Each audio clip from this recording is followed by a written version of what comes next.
There are records that sit in your collection like strange warnings, albums that seem to speak in a private code. You put them on, you listen, you think you understand them for a moment, and then the meaning slips away again. Debbie Harry's Cuckoo is one of those albums for me.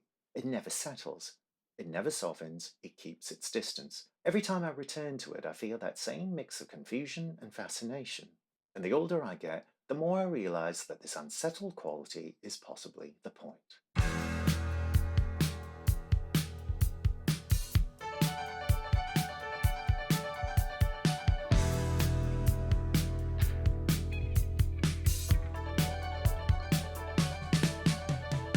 Hello, I'm Shane, and this is Take 55 Sound, where I explore records that not only shape me, the ones that linger for more complicated reasons. Here I talk about music in the same way I discuss cinema, through atmosphere, instinct, symbols, memory, and the ideas that reveal themselves when you stop trying to judge the work and you start listening to the world inside it.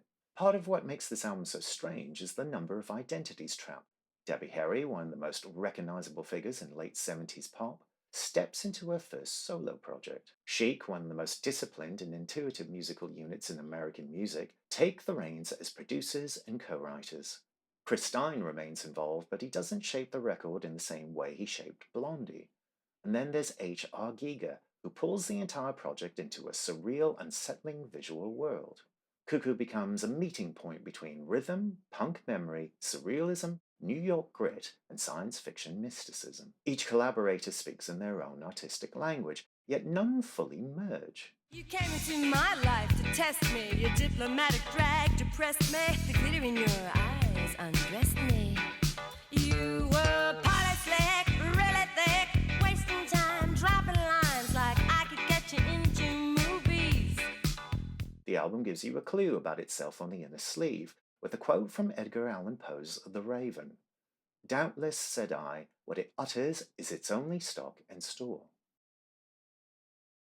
In the poem, the narrator tries to rationalize the raven's single repeated word by telling himself it is simply the only word that the bird knows.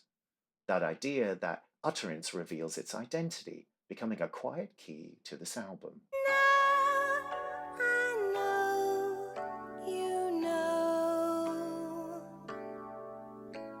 I tried to love you so.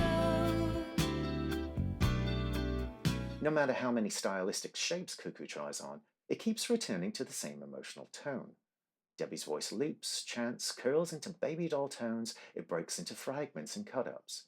It behaves less like narrative and more like texture, a repeated signal, a single utterance expressed in many forms.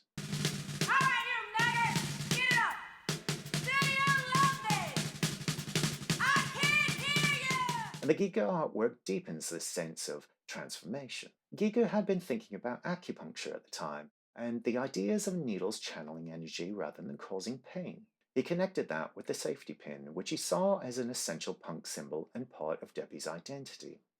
On the cover, the needles are not wounds, they're stimulation. They pass through her head to energize her, and the light behind her becomes the charge that she's drawing in. Seen this way, the artwork becomes a statement of intent. Debbie is being rewired. She's stepping out of an identity that the world had already decided for her. And she's allowing an artist nothing like her pop image to reshape the frame around her. In a city still ever pop the scene.